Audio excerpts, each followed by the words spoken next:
What you're about to see is an incredible story of the FBI allowing a known Hamas terrorist operative into one of its most sensitive facilities, the National Counterterrorism Center. What is up with that? Here's Patrick Poole. FBI Chicago Field Office recently sponsored a 6-week Citizens Academy, and these Citizens Academies are the primary means of outreach that the FBI uses to engage the Muslim community. The group was taken, brought to Washington, D.C., and taken through the National Counterterrorism Center and the FBI training facility at Quantico, two top secret facilities. Included in this group, one was Sheikh Kifa Mustafa from the Mosque Foundation in Bridgeview, Illinois, in the Chicago area. But Kifa Mustafa was personally named unindicted co-conspirator in the Holy Land Foundation trial. He admitted to being the registered agent for the Holy Land Foundation's Chicago office. Kifa Mustafa was part of the infamous Al-Saqra Band, which was a fundraising singing troupe sponsored by Holy Land and the Islamic Association for Palestine, which sang songs glorifying violence and also sang repeatedly about murdering Jews. It is absolutely impossible that Kifa Mustafa could have been escorted into the NCTC without setting off all kinds of alarms and bells and whistles.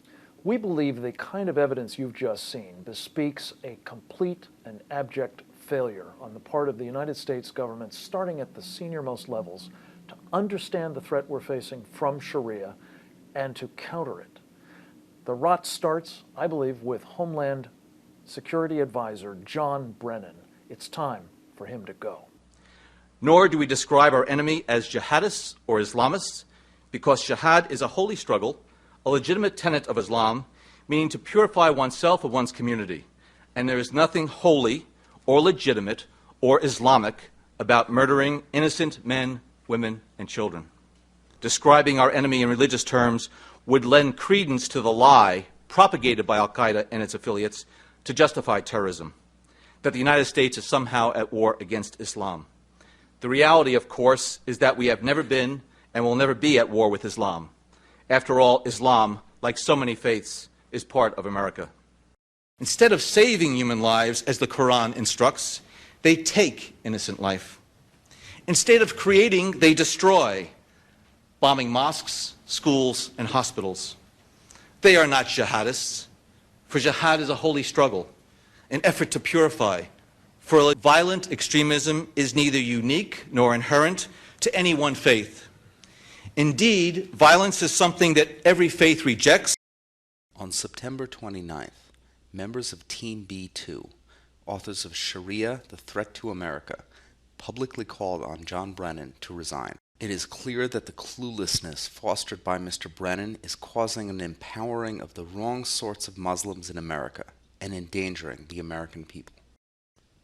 As the Team B2 report documents, this is not an isolated incident.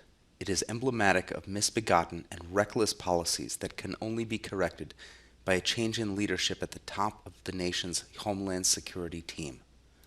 We are of sufficient concern about all of this that we believe it is time for the man most immediately charged with understanding this threat to our homeland security, to developing a strategy for countering it, and for implementing, executing that strategy effectively, namely Homeland Security Advisor to the President, John Brennan, to step aside, to resign on the grounds that what he is doing in the ostensible fulfillment of those duties amounts to willful blindness at best. At worst, it may give rise to what is known in the U.S. Code as misprision of treason, a term that applies to those who know seditious activity is going on and do nothing about it.